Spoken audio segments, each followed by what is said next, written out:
गुरु ब्रह्मा गुरुर्विष्णु गुरुदेव महेश्वर गुरु साक्षात परम ब्रह्म तस्मै श्री गुरवे नमः। नमस्कार दर्शक बंधु, जय जगन्नाथ। आज आम जानिबा जे एही पितृपक्ष रे आम मानकु पिंड काहींकी दबा उचित, पिंडदान न कले कौन असुविधा हुए, पिंडदान द्वारा आमर कौ कौ पाप क्षय हुए, जीवन रे सुख शांति फेरी आसे कि नहीं, बहुत गुड़े रहस्य यही मौला पिंड रे रही। तेणुक आमे आज जानिबा जे मौला पिंडटी काहींकी दिया जाए, मौला पिंड नदेले कौन हुए, मौला पिंड दबा काहींकी आवश्यक। तो आम हिंदू धर्म अनुसार पिंडदान हेउछि आम पूर्वपुरुष मानक आत्मार शांति एवं मोक्ष पई करा जाउथिबा एक धार्मिक कार्य।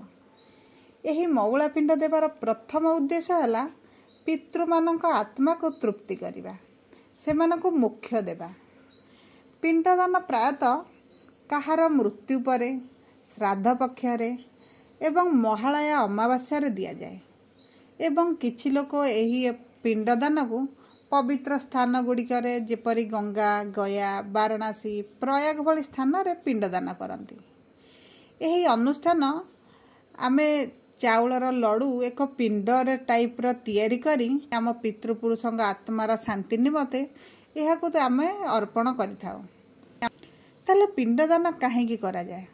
आम हिंदू मान्यता अनुसार माता पिता ऋण है सबुठारु बड़ ऋण एवं यही ऋण को आम जीवन शेष पर्यंत भी सुझी पारुना, किंतु पिता माता मृत्यु पर पितामाता ऋण सुझापी आमको वर्ष को थरे ही सुजोग मिले, ताहाला अमावास्या, महालया अमावास्या पितृपक्ष पितामाता ऋण को सुझा को आमको पितृपक्ष पिंड दबा पड़े। यही पिंडर द्वितीय उद्देश्य है आत्मार शांति पाई। जेतेबेले आपण आपणक पितृपुरुषंकर आत्मा को शांति रे रखिबे, आपणक घरे धन धान्य जश संतान खुशी सब बढ़िब, सबू आपण को मिल जीव। जे पर्यंत आपणक पितृपुरुष अशांति रे थेबे, आपणक घरे हे दुख झगड़ा कली मनरे अशांति बहुत गुड़े खराब समय देके आपन को गति करिया पड़िबो। पितृपुरुष मान को पिंड देवार तृतीय महान उद्देश्य है पितृपुरुष मान को मोक्ष देवा। जे पितृपुरुष मान को मोक्ष देवा को हेले पिंड देवा निहाती जरूरी कि नहीं। जे पर्यंत आमे पितृपुरुषों प्रति पिंडदान करवानी, तांकु भोजन देवानी, तांकु समर्पण भाव देखाइबानी, से माने मोक्ष केपरि पाइबे, से माने केपिते जानिबे जे आम पीढ़ी आमको मन रखिचंती कि नहीं, आम प्रति तांकर स्नेह भल पाइबा समर्पण भाव अच्छी कि नहीं। तेणुक पितृपुरुषों को मोक्ष देवा पाई यह गोटे माध्यम, वर्ष को गोटे थर आसे, से हला महालया अमावास्या। महालया अमावास्या रे आपण जदि पिंडदान करती ताहले आपणक पितृपुरुष माने मोक्ष पाइजिबे, आपणक परिवार रे शांति फेरी आसीबो। सबुठारु बड़ कारण हैला जेउ मानकर पितृपुरुष माने अशांति रे थांती तांको घरे पितृदोष रही थाए। पितृदोषरो निवारण करिबा पई आपण जदि पिंडदान करती ताहले आपणकर पितृदोष मध्य कमी जाए।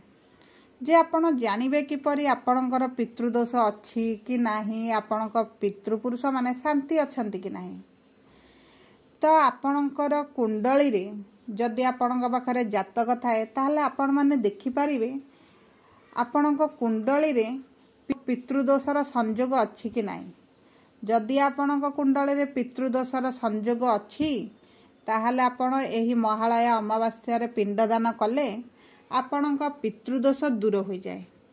आपणकर पितृदोष काहींकी अछि, आपणक पूर्व पीढ़ी आपणक बापा तांकर पर बापा तांकर जेतेबेले किछि अभाव रह जाए, किछि तांकर मनोकामना रह जाए, किछि आपण पूरण करा न जाय थाए, तो सेईटा आपणक पीढ़ी पीढ़ी पर पीढ़ी ता पर पीढ़ी उपरे पितृदोष आकार रे लागि थाए। तेणुक पितृदोष को दूर करने को हेले आपण को पिंडदान करने को पड़ो। पितृदोष दूर न कले आपण जीवन रे दारिद्रता दुख ऋण ସବୁ ଲାଗି ରହିଥିବ। ମହାଳୟା ଅମାବାସ୍ୟାରେ ପିଣ୍ଡଦାନ କଲେ ଆପଣଙ୍କୁ ବହୁ ପୁଣ୍ୟ ମିଳେ। ଆମର ପୂର୍ବରୁ ବିଶେଷ କରି ଗରୁଡ଼ ପୁରାଣ ଅନୁସାରେ ପିଣ୍ଡଦାନ କଲେ ଆପଣଙ୍କୁ ପୁଣ୍ୟ ମିଳିଥାଏ। ପୁଣ୍ୟ ମିଳିଥାଏ ଆପଣଙ୍କୁ ଭଗବାନଙ୍କ ଆଶୀର୍ବାଦ ଠାରୁ ବି ବଡ଼ ଆଶୀର୍ବାଦ ହେଲା ଆପଣଙ୍କର ପିତୃପୁରୁଷମାନଙ୍କର ଆଶୀର୍ବାଦ। ପିତୃପୁରୁଷମାନଙ୍କର ଆଶୀର୍ବାଦ ଯେତେବେଳେ ଆପଣଙ୍କ ଉପରେ ରହେ ଆପଣଙ୍କର ପୁଣ୍ୟ ବଢ଼ିଥାଏ।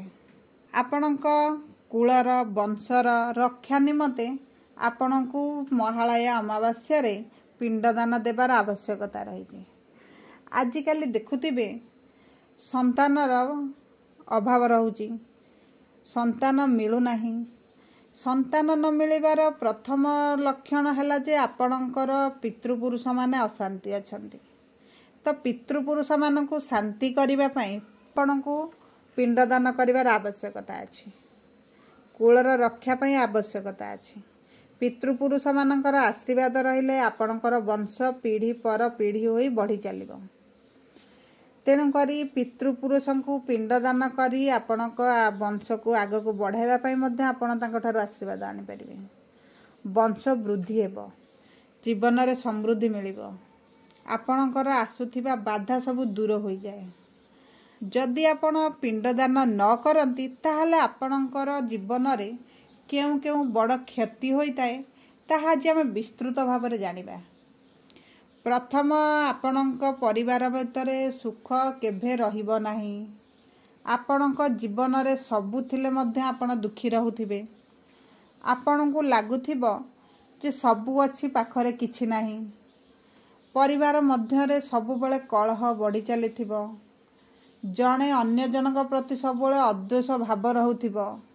ସ୍ନେହ ଭଲ ପାଇବା ଭିତରେ ନଥିବ। ଆପଣଙ୍କ ଯଶ ଖ୍ୟାତିରେ ହାନି ଘଟିବ। ଆପଣଙ୍କର ବଂଶ ଶେଷ ହୋଇଯିବ। ବଂଶକୁ ବଢ଼ାଇବା ପାଇଁ ଆପଣଙ୍କୁ ପିଣ୍ଡଦାନ ଦେବାର ନିହାତି ଆବଶ୍ୟକତା ରହିଛି। ଗରୁଡ଼ ପୁରାଣ ଅନୁସାରେ ଏହି ମହାଳୟା ପିଣ୍ଡର ବିଷୟରେ ବିସ୍ତୃତ ଭାବରେ ଉଲ୍ଲେଖ କରାଯାଇଛି। ପୁରାଣ ଅନୁସାରେ ଆମ ଭଲ କର୍ମ କିମ୍ବା ଖରାପ କର୍ମ ଆଧାରରେ ଆମକୁ ମୃତ୍ୟୁ ପରେ ଆତ୍ମାକୁ ସ୍ୱର୍ଗକୁ କିମ୍ବା ନର୍କକୁ ପ୍ରାପ୍ତି ହୁଏ। ପିତୃପୁରୁଷଙ୍କ ଆତ୍ମାକୁ ଶାନ୍ତି ଦେବା ପାଇଁ ଆମକୁ ଏହି ପିଣ୍ଡଦାନ ଦେବାକୁ ପଡ଼େ। ପିଣ୍ଡଦାନ କରିଲେ ଆମ ପିତୃପୁରୁଷଙ୍କ ଆତ୍ମାକୁ ତୃପ୍ତି ମିଳେ। ତାଙ୍କ ଜନ୍ମ ମୃତ୍ୟୁ ଚକ୍ରରୁ ତାଙ୍କୁ ମୁକ୍ତି ମିଳିଯାଏ। ହିନ୍ଦୁ ଧର୍ମ ଅନୁସାରେ ପିଣ୍ଡଦାନ ହେଉଛି ସବୁଠାରୁ ବଡ଼ ଧର୍ମ, ମହତ୍ତ୍ୱପୂର୍ଣ୍ଣ ଦାନ ବୋଲି ତାକୁ କୁହାଯାଏ। ଯେତେବେଳେ ପରିବାରର ସଦସ୍ୟ ବୟସ୍କ ଲୋକ ବୁଜୁର୍ଗ ଲୋକମାନଙ୍କର ମୃତ୍ୟୁ ହୋଇଯାଏ ତାଙ୍କ ଆତ୍ମାକୁ ଯମଲୋକକୁ ଯାତ୍ରା କରିବାକୁ ପଡ଼େ। ଏହି ଯାତ୍ରା ସମୟରେ ତାଙ୍କୁ ଅନେକ କଷ୍ଟର ସମ୍ମୁଖୀନ ହେବାକୁ ପଡ଼େ। ଯେତେବେଳେ ଆମେ ପିଣ୍ଡଦାନ ଶ୍ରଦ୍ଧାର ସହିତ ଆମେ ଦେଇଥାଉ ତାଙ୍କ କଷ୍ଟରୁ ତାଙ୍କୁ ମୁକ୍ତି ମିଳେ, ତାଙ୍କୁ ମୋକ୍ଷ ଆଡ଼କୁ ଟାଣି ଆଣେ ଏବଂ ତାଙ୍କୁ ସହଜରେ ମୋକ୍ଷ ମିଳିଯାଏ। ତେଣୁ ଗରୁଡ଼ ପୁରାଣ ଅନୁସାରେ ଆତ୍ମାକୁ ପୁନର୍ଜନ୍ମ ପାଇଁ ମୃତ୍ୟୁରୁ 40 ଦିନ ସମୟ ଲାଗିଥାଏ। ତ ପୁନର୍ଜନ୍ମ ଭିତରେ ଆମର ପିଣ୍ଡଦାନ କରାଯାଏ। ମଉଳା ପିଣ୍ଡ ଏଇଥିପାଇଁ କରାଯାଏ ଯେ ଆମର ଯେଉଁ 7 ପିଢ଼ି ଅଛନ୍ତି 7 ପିଢ଼ିର ଆତ୍ମାକୁ ତୃପ୍ତି ଦେବା ପାଇଁ, ତାଙ୍କୁ ଖୁସି ଦେବା ପାଇଁ, ତାଙ୍କର ଅଧୁରା ଆତ୍ମାକୁ ପୂର୍ଣ୍ଣ କରିବା ପାଇଁ। ଯଦି ଆପଣଙ୍କୁ ଆମ ଭିଡ଼ିଓଟି ଇନଫର୍ମେଟିଭ୍ ଲାଗେ, ଆପଣଙ୍କ ଜୀବନକୁ ସହଜ ବନାଇବାରେ ସାହାଯ୍ୟ କରିଥାଏ, ତାହେଲେ ଭିଡ଼ିଓଟିକୁ ଲାଇକ୍ କରନ୍ତୁ, ଆମ ଚ୍ୟାନେଲକୁ ସବସ୍କ୍ରାଇବ୍ କରନ୍ତୁ। ଏହିଭଳି ଆଧ୍ୟାତ୍ମିକ ଇନଫର୍ମେସନ୍ ଆପଣଙ୍କ ପାଖରେ ପ୍ରଥମେ ପହଞ୍ଚିବ। ଧନ୍ୟବାଦ।